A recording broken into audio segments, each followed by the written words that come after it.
Yes, you want censorship and I don't. No, I don't want censorship at Yes, all. you do. No, I want responsibility. You want censorship so bad you can taste it. Because the color of your skin. What advantages did it do? What color of my skin give me? You cannot have a situation where someone is a self-described victim and they just get to be that because that's how they feel. Why would that question upset you? You seem upset by it, are you? Listen, honestly, I'm not meaning to offend you. I don't mean to upset you. Why are you? Welcome back to Rattlesnake TV, guys. In this video, we are going to be reviewing one of the most horrendously disingenuous interviews you are ever likely to see. So Don Lemon is back with the Don Lemon Show since being released from CNN because nobody was watching his show. Don has been seeing what Tucker Carlson has been doing since leaving Fox and is thinking to himself, there is a chance here to get himself a piece of the pie. A chance for him to become an independent voice. He might have been seeing what Chris Cuomo has been doing, making the rounds recently. Cuomo has now signed with Valuetainment as a talent partner, so interesting move there. Definitely looking forward to seeing what PBD's vision is with that one. But Don Lemon,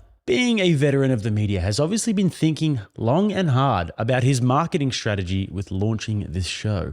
And what he's come up with is a cunning one. You see, Elon Musk is trying to make X a balanced platform and has offered Don to publish his work on X and has even offered him a deal to do so. And what's more is Elon offering Don an exclusive interview for his first episode of the show. However, after the interview, Elon Musk announced that they will no longer be entering a business partnership. He tweeted, "Lemon is welcome to monetize on this platform just like everyone else. What we aren't going to do is guarantee minimum payments to him as he was demanding, which would be going beyond everyone else. Unfortunately, all Lemon wants to do is rehash the dying CNN business model, but on social media, which will do even worse than he did on cable TV." Yeah. Now, what could have gone wrong? Well, let's start off with some of Don's demands to Elon. According to the New York Post, the ex-CNN anchor sent over an astronomical wish list to Elon Musk during contract talks to host a show on the billionaire's social media platform X, including a free Tesla Cybertruck, a $5 million upfront payment on top of an $8 million salary, an equity stake in the multi-billion-dollar company, and the right to approve any changes in X policy as it relates to news content, according to a document reviewed by the Post. Lemon, who was expected to air an interview with Musk for next week's debut episode on X, had also demanded a private jet flight to Las Vegas, a suite for him and his fiancée, and that the company pay for their day of drinking and massages, a source with knowledge of the situation said. So Don acting like quite the diva there. Delusions of grandeur, you might say. So with all that in mind, let's get into the highlights of the interview, starting with Diva Don being very surprised when Elon Musk states that he, and CNN for that matter, sit on the left of the political spectrum. You reached out over the summer and you said, it would be great to have Maddo, Don Lemon, others on the left put on this platform. You receive full support. The digital town square is for all. What do you mean by that? Well, I just mean that we want to make sure that there are a wide variety of viewpoints. That it's, we always have, for example, Tucker Carlson, who most people will view as being on the right, that's quite a prominent name on the right. We want to have prominent names on the left as well to provide different points of view. As well as centrists, just basically a wide range of viewpoints on the platform, so users can hear different opinions. They can hear, what's your point of view, what's Tucker's point of view, and and people can make their own decision about what they believe. You didn't mean that I'm on the left? Did you think that? I thought you were on the left, but yeah. I don't know. Well, let's just say I don't know what the left is or the right is, frankly, these days, because things can be quite polarized. But you seem.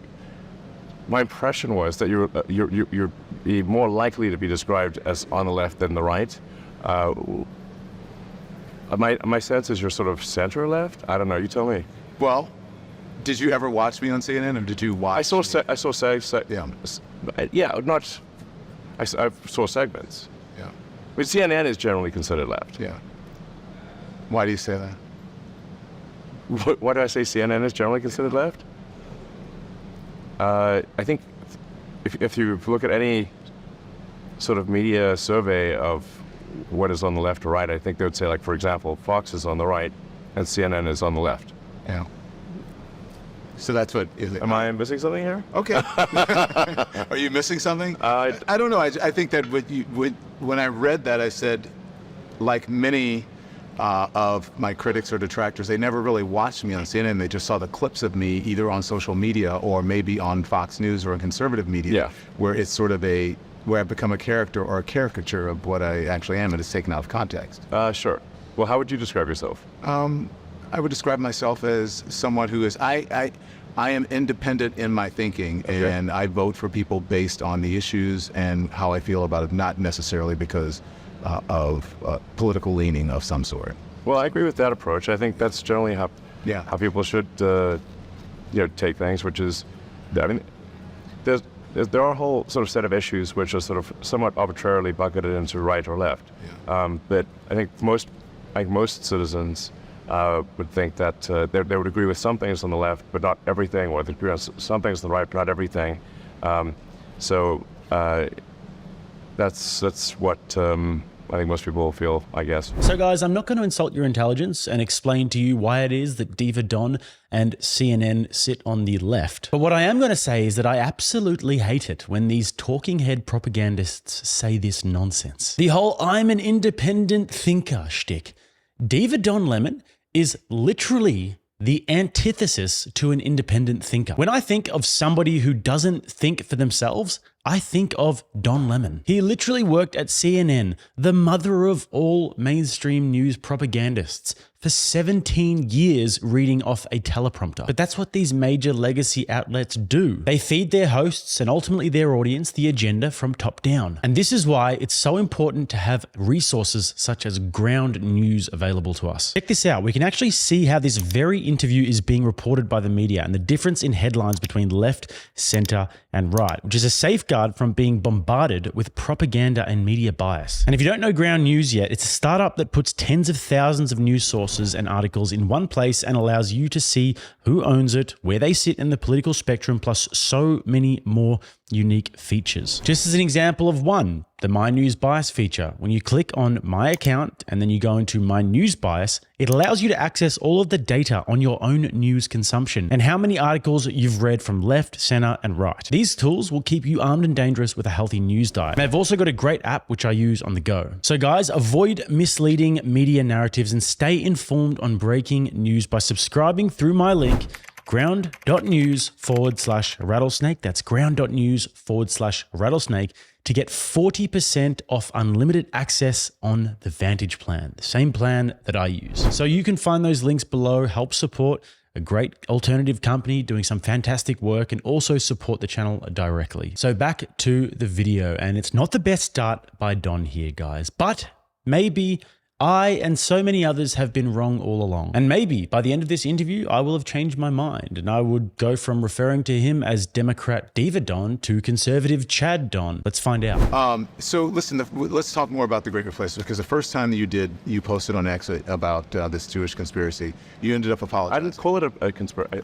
I just said that there's a simple matter of incentives. You don't need a conspiracy when you have basic incentives. In my view, there's a basic incentive that is fundamental that for the Democrat Party to foster and usher in a large number of illegals. And you don't need a conspiracy in that case because you have a very basic incentive. You could say I'm wrong about that incentive, but that's my view. I'm not buying into some great replacement theory. The Great Replacement theory is a neo-Nazi trope. It's in the neo-Nazi manifesto. It's in the Turner Diaries. It's referenced by the Buffalo mass shooter in his manifesto, where 10 people, black people, were murdered in Buffalo. There's the actual title of the Christchurch Shooters Manifesto. 51 people in the Muslim mosque were murdered. 23 people murdered in El Paso by a shooter who used the same language that you use in that manifesto when you say Hispanic invasion. Is that not? I didn't say an Hispanic invasion. And you quoted a tweet that called it a Hispanic invasion. If I quote something, it doesn't mean I agree with everything in it. It's just something that I think this is something worth people should consider. Why would you quote something that you didn't believe in? Because anything I quote is going to have a whole range of statements. Doesn't mean I agree with everything in it. Do you think if you moderated yourself more, if there was better content moderation on the platform, that you wouldn't have to answer these questions from reporters about the great replacement theory as it relates I to don't have to Democrats, answer these the questions. great replacement theory as it relates to Jewish people? Do you think that? I don't have to answer questions from reporters. Don, the only reason I'm doing this interview is because you're on the X platform and you asked for it. Otherwise, I would not do this interview. So you don't think, do you think that you wouldn't get in trouble, or you wouldn't be criticized for these things? I'm or that criticized there was- constantly. I could care less. You don't care? No, I don't Why care. not? I don't think people should care what the media thinks about them. They're terrible judges of character. Even someone who has one of the biggest social media and biggest information platforms in the world, you don't care? You don't think that you have any X.com, or you have any responsibility to the truth or moderating the platform? Guys, just before we continue, don't forget to quickly smash that like button and also subscribe to the channel if you get value from this content. Back to it. You're conflating the truth with the media, and I think the media is not truthful. You said you like transparency. I'm going to show you this, and Don, you can get a study that will tell you whatever you want. But these are just a handful of extremely. You look at those anti-Semitic and racist tropes and tweets, and as of this morning, they're still on X. And from your own content policy, these posts should have been deleted. So why haven't they been deleted? Why are they still there? Did you? We delete things if they are illegal. But these have been up there for a while. Are they illegal? They're not illegal, but they're hateful, and they can lead to violence. As I just read to you, the shooters, in all of these mass shootings, attributed social media to radicalizing. So Don, you love censorship, is what you're saying. No, I don't love censorship. Then why are you asking? I believe in moderation, but I don't believe in censorship. Moderation is a propaganda word for censorship. But don't you think free speech is one thing, right? Or not, Look, if something's illegal, we're going to take it down. If it's not illegal, then we're putting our thumb on the scale and we're being censors. You're putting your thumb on the scale for moderating hate speech. I mean, you don't put out child pornography. That's not. It's illegal. Some people would say that's considered censorship. I'm just saying, you. No, Don, I literally said, if something is legal, okay, we will obviously remove it. Okay. But if it is not legal, the laws in this country are put forward by the citizens. We're a democracy. If those laws are put in place by the people, we adhere to those laws. Okay, I we adhere to agree. the laws of others. If you go beyond the law, you're actually going beyond the will of the people. Okay, agreed with the law. But if you are doing something that promotes hate and violence and ultimately leads to killing, you don't feel you have any responsibility not to do that? When the people who are doing it admittedly are saying there's articles all the time that lead to violence and killing. Don't they? Shouldn't they? It's like you're applying a differential standard to. But that would never be in mainstream media. These types of images, that type of language, those things would never be. We'd never, when I was in mainstream media, we'd never promote things that would be anti-Semitic. We would never promote things that would. Anti-Semitic either. Did you not see those? You said promote. If content is on the platform, that doesn't mean we promote it. Well, I see how you feel now. You don't agree. We don't agree on this. Yes, you want censorship and I don't. No, I don't want censorship at all. Yes, you do. No, I want responsibility. I think there. You desperately want censorship. No, if I want a censorship. You want censorship so bad you can taste it. No, that's not true. It's not true. I think that there's right and wrong. And I think that, you want censorship. and I think that when you have a platform that's as big as yours and as powerful as yours and as influential as yours, and you are a person of consequence to the world with what you do, that there is a certain responsibility that goes along with what you have on your platform and what you put out to the world. And I think that's important. You don't see that responsibility? I think we have a responsibility to adhere to the law, and if people want the law changed, they should talk to their elected representative and get the law changed, and then we will adhere to the law. Okay. But if you want us to go beyond the law, that is us deciding to be censors. So, and I'm against censorship. I'm in favor of freedom of speech. Yeah. And freedom of speech only is relevant when people you don't like say things you don't like. Otherwise, it has no meaning. But I do think that there should be guardrails, and I believe in free speech as much as you. I would No, you fight. I don't disagree. I don't agree with a lot of what you put out on social media, but I will fight for your right to be able to say it. Great. Yeah.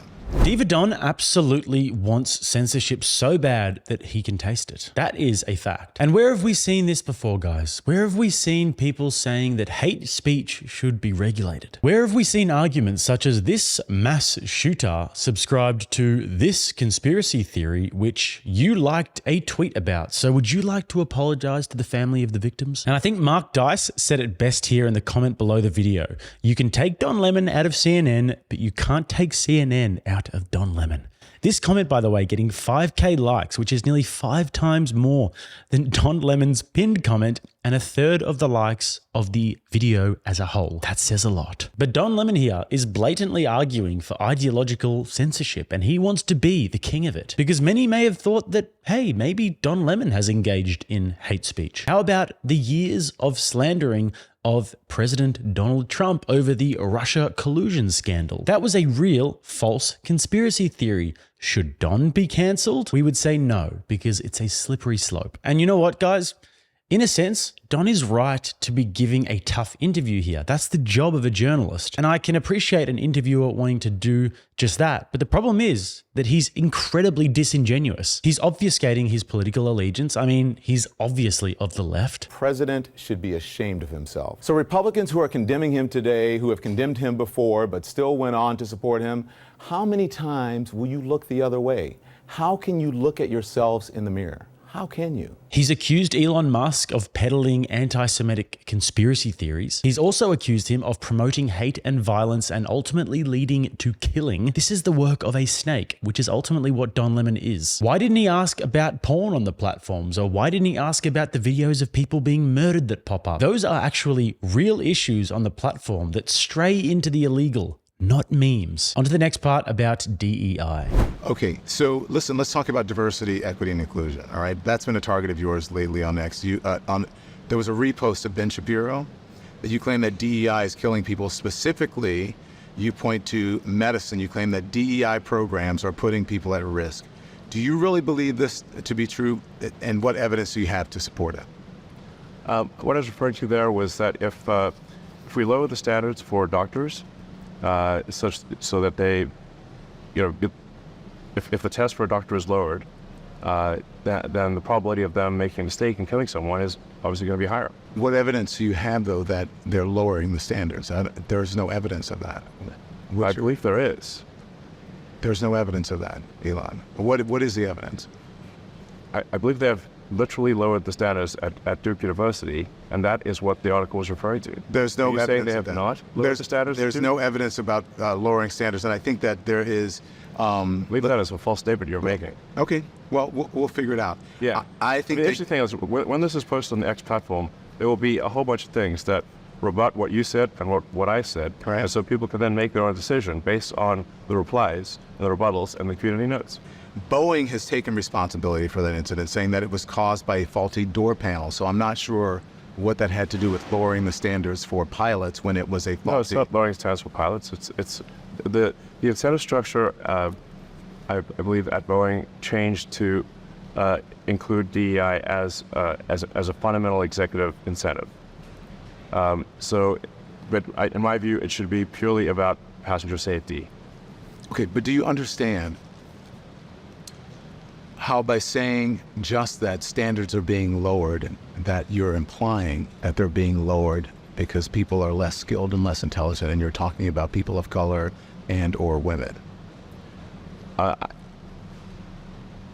Look, I'm saying we should not lower standards. But do you don't? That's it. I think everyone can agree that you shouldn't lower standards. Great. That's But you're all. implying that they're lowering standards because of people of color or women, because someone is not a white male. You're saying that they're less skilled and less intelligent. That's what No, you're I'm saying. not saying that. I'm simply saying that they are. Then why would they be lowering the standards? I don't know. Why are they lowering the standards? Just so you know, 5% of pilots are female, 4% are black. So you're talking about this widespread takeover of minorities and women when that's not actually true. I'm not saying there's a Standards widespread takeover. Well, you're saying that the standards are being lowered because of certain people. And you don't believe in DEI, right? Do you not believe in diversity, equity, and inclusion? I think we should be treat people according to their skills and their integrity, and that's it. Do you know that studies show? Studies show. Yeah, well, we can look them up. So your reaction to studies show, and I understand, right? Because I always like to point to an exact study, right? Sure. Something that is factual. It's the same thing when you talk about, well, let's see what the replies are on Twitter or on X. Yeah, so I feel the same. I feel the same way about that. But this is what studies have shown, and people will reply and they'll say that companies with more diversity in their leadership teams have reported higher innovation rates than those with lower diversity or low diversity, and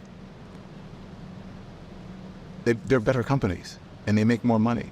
This whole idea about DEI, if you go woke or whatever, you go broke, that's not necessarily true. People with diverse leadership teams and diverse workers make more money and more innovative.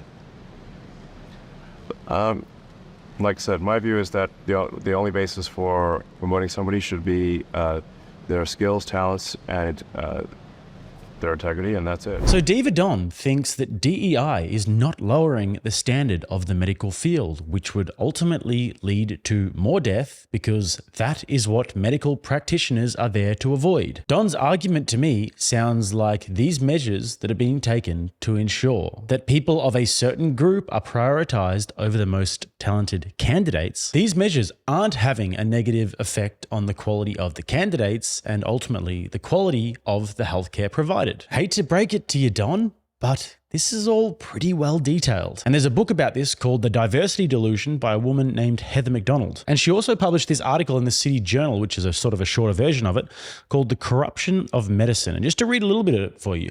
The post-George Floyd racial reckoning has hit the field of medicine like an earthquake. Medical education, medical research, and standards of competence have been upended by two related hypotheses. That systemic racism is responsible both for racial disparities in the demographics of the medical profession and for racial disparities in health outcomes. Questioning these hypotheses is professionally suicidal. Vast sums of public and private research funding are being redirected from basic science to political projects aimed at dismantling white supremacy.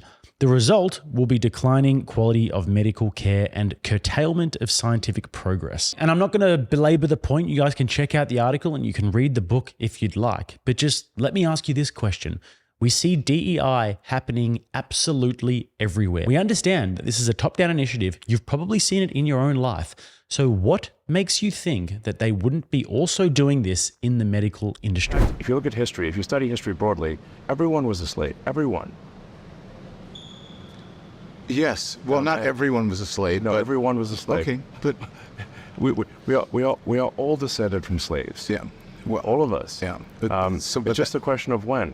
Was it more recent or less recent? That's it. Right. But what future do we want? Is this something we want to make a part of our constant dialogue forever, or do we want to say, like, let's just move on and treat everyone, according to just who they are as an individual? I agree with you with that. That's the ideal. But what the evidence shows is that that's not what's actually in practice. I think we're doing better than anywhere else. That's true. I agree with that. But that doesn't mean anything. That doesn't mean a lot to a whole lot of people who aren't able to take advantage of the opportunities that you were able to take advantage of, simply because of the color of your skin. What advantages does my color of my skin give me? Well, there's an ease that you have in society that many people of color don't. You were able to come to this country voluntarily. There are many people who were not able to come to the country voluntarily. There are people who came here as very difficult slaves. For me to come here. And there is a legacy of slavery that still continues on. There's a legacy of racism that still continues on in this country. That's undeniable. Well, if we keep talking about it nonstop, it will never go away. If we keep making that the central thing, it will never go away. Why do you believe that? I think I'm just making a simple statement of fact. So I think we want to get away from making everything a race or a gender or whatever issue, and just treat people like individuals. Do you have any desire to understand what many people of color and even trans people how they feel about this country and how they're treated in this country. If they say and they believe that they are treated a certain way in this country, why don't you believe them? You cannot have a situation where someone is a self-described victim, and they just get to be that because that's how they feel. I think that does happen in some cases, but not all cases. And I think that not understanding the history of the country, I think, is a real shame. Look, We should understand the history of the country and other countries. I've had incredible opportunities as a person of color. Right. But I've also You're doing very well. But I've also been discriminated against, and I know that I have. And I know that that's real. And for someone to say that that isn't happening, I should just move forward and not think about that and ignore the past, is insulting. I'm not saying it. Don, you keep putting words in my mouth. I'm not saying it. I didn't say that you said it. I'm saying that we want to.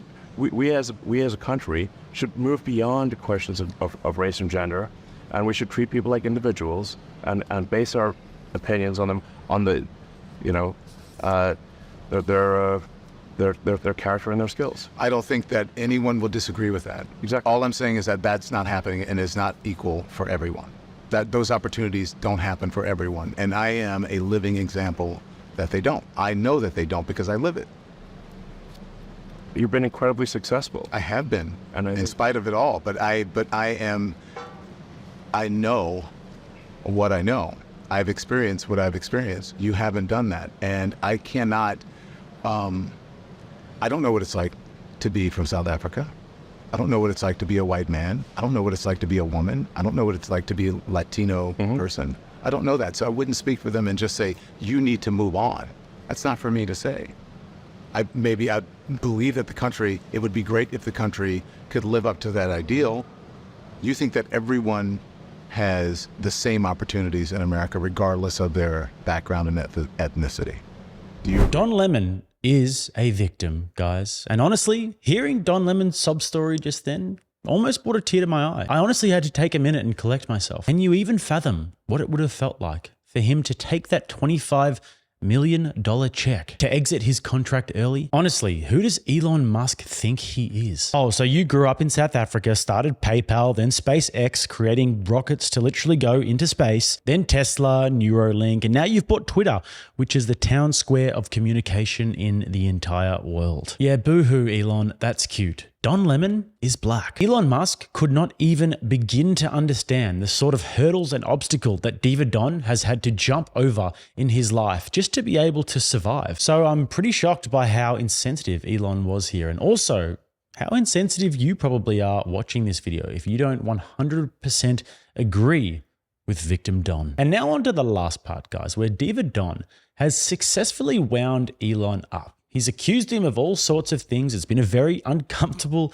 issue. He's actually stabbed Elon in the back after Elon extended an olive branch to him, and Elon is now pretty pissed off. So this is Don's chance now to relive his glory days of CNN and get a few gotcha moments, which will be really clippable and will be great for him when he's trying to advertise this interview. All this controversy, I believe, as you know, has made X less appealing to advertisers. About half of them have left the platform. You call advertisers that left X.com. You said they were oppressors. You've even gone as far as saying it publicly that they can go F themselves or go fuck themselves. If they're going to force censorship on the company before advertising, then obviously I find that unacceptable. You find it unacceptable. Why is that not a form of free speech? They are free to advertise where they want. They're not beholden to, they're not obligated to advertise on X.com. Right. So how is that not free speech? That's, whereas the other platforms will censor on behalf of advertisers, the X platform will not. Okay. So, but you think you don't think it's okay for them not to advertise with or have their content or their advertisement next to something that is anti-Semitic or... That is a different question. You can absolutely choose where, next to which content do you want your advertising to appear. Absolutely, of course. And we have, I think, very good ad placement controls in this regard. Yeah. So you said if they kill the company, it's them. But doesn't the buck stop with you? I mean, you're... I have to say, choose your question carefully. There's 5 minutes left. Okay, but so Is this the question you want to ask? The same question is you said that they are killing the company, but you're the head of the company. The buck doesn't stop with you.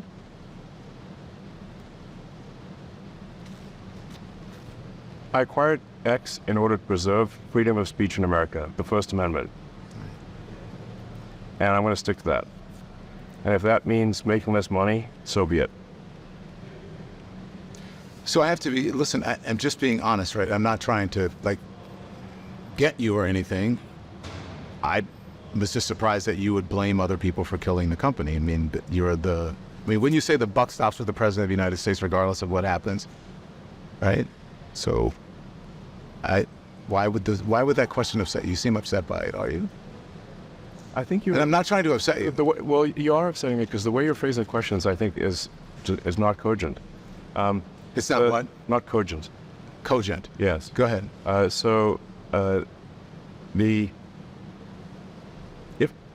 If given a choice where an advertiser is saying like you have to censor all this content on the platform, irrespective of where their advertising appears, then our answer will be like, look, you can choose where you want your advertising, what you want your advertising to appear next to, but you can't insist on censorship of the entire platform. And if you insist on censorship of the entire platform, even where your advertising doesn't appear, then obviously we will not want them as an advertiser. Listen, honestly, I'm not meaning to offend you. You're an intense person. Where does that intensity come from? I was born that way. And I had a tough childhood. You did? So, yeah. How so? Right, Walter Isaacson goes into it in the book, and we only have a couple minutes left, so All right. too long to describe. So there are 1 or 2 questions I can do, and then we'll have to call it. Okay. Again, I don't mean to upset you. Why are you just... No, I have a whole room full of people waiting to meet with me. Okay. So we're just going over time. Okay. All right. I understand that. So when you talk about, you said you were born that way. Is that, did you think that the way that you see the world has to do with your relationship with anyone, perhaps your father or someone in your family? I think we're all affected by the people we grow up with. My aspiration is to do whatever it takes to extend consciousness into the future. That's my goal. To make life multiplanetary as part of extending consciousness into the future. Have the past few years, and considering everything that's gone on, has it been difficult for you and your family life? It's been okay. So then, how do you see your legacy, Elon? How do you see how people see you in the... First of all, I say that if I died knowing that I did what was right, or did my best to do what was right, and even if in the history books they said I did wrong, I would still feel okay about that. I care about the reality of goodness, not the perception of it. I think we should view civilization as tenuous, as fragile. If you do study history broadly, you'll see that there's a rise and fall to civilizations. They don't always go up. So we should do everything we possibly can to preserve and extend civilization as we know it. Yeah. And improve it. To become more enlightened over time. And we therefore want to address civilizational risks. We want to make sure that we don't have, for example, demographic collapse, which is the case in a lot of countries, just very low growth rate. We want to obviously avoid World War III, anything that is a civilizational risk. That's what I care about, civilizational risks. How do we extend consciousness into the future such that we are able to better understand the nature of reality? Yeah. That's what I care about. That's my motivation. So there you have it, guys. Diva Don is now independent. But he thinks that he can still be a total snake in the grass and get away with it. And let's give credit where credit's due. His plan worked. Everybody's talking about it. It's got a lot of numbers, will continue to get a lot of numbers, and has gotten people talking. However, is this a recipe for success? I don't think so. Nobody is going to want to do an interview with a snake who just wants to get gotcha moments. Tucker Carlson has been successful because he is intelligent, genuine, and authentic. Diva Don, however, is not Tucker Carlson, and that's why he has to resort to these lowbrow techniques for attention. And my prediction would be that maybe this show might be successful, but only if he gets on people on the right who are way smarter than him, who just own him, and it gets everyone talking. So with that, guys, don't forget to check out Ground News. Hit those links below. You won't regret it. Keep yourself armed and dangerous with a healthy news diet, and keep yourself accountable as well. If you guys would like to subscribe to the channel, as usual, you can click right here. And if you'd like to watch another video, right here. Till next time, I'm Jake. This is Rattlesnake TV, keeping you armed and dangerous.